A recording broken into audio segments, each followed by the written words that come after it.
So you come to Sacred Sons.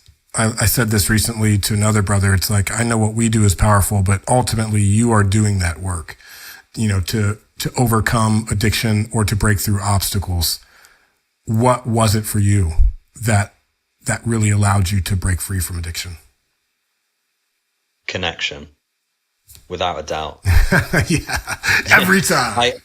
Every time, yeah. Well, it's this thing of the drugs gave me an opportunity to control a flow of connection with something, right? I knew that I could buy the drugs, that I could disappear on the night out, that I could send myself into oblivion. It was in control and predictable, and it fed that kind of dopamine and that feeling of like love, the rush, all of these things. And I really don't think in my life, apart from, I would say, with the partner that I have now, I'd ever really experienced anything close anywhere else. And when I came to Sacred Sons, and I remember it coming into Yao Valley and coming down and being greeted, I think it was Carle I saw first, and then going down and seeing J-Mac and seeing you standing on a rock. And it was the look that every man gave me in my eyes. It was something of, we're here to do some work, but we're going to accept you and we're going to love you.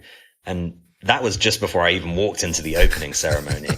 It was like my body knew that it was so starved. I'd so starved myself of connection for so long. I'd been living with all these demons, and it was that simple that once I saw I can receive connection and I am worthy of it, that was a complete paradigm shift.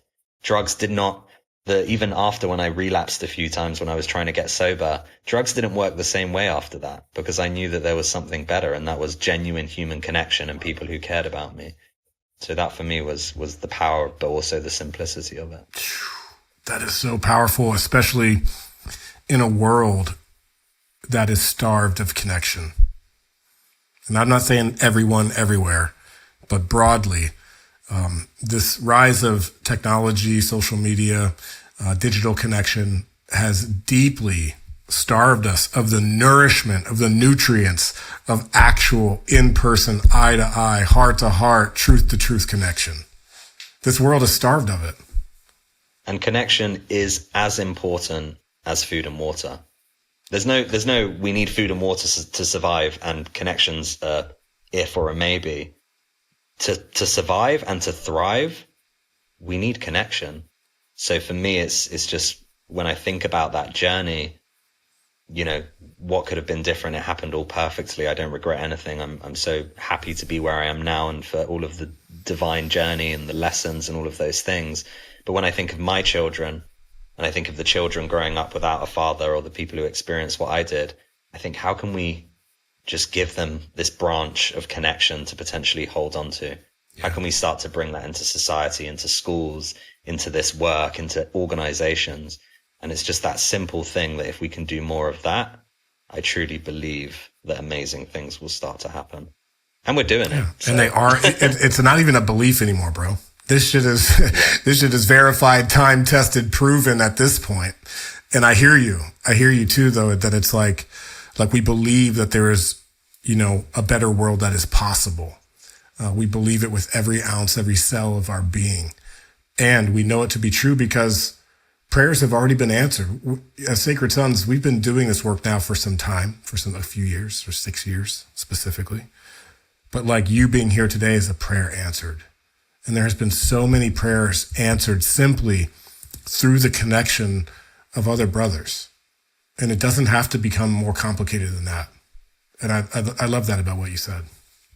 And people feel it. I have interesting examples recently where I get on a plane to London and I see a man who I kind of know, or I meet a man who I don't know for the first time, right, and strike up a conversation, start talking about something. And I know they can feel it. They can feel my openness and my willingness to put out that hand and say, hey, let's connect. And not in the way of just, basics, but it's not about the words that I say, but it's about an open heart and being willing to really see someone and connect with them in that way. So it's so simple yet so powerful. And I feel that in Sacred Sons, the men that I'm around and, other places, people doing different types of work, but important work, that openness, that connection, it really radiates. It's everyone feels it. So I think the more that we can all carry that torch, then things are going to be moving in a good way.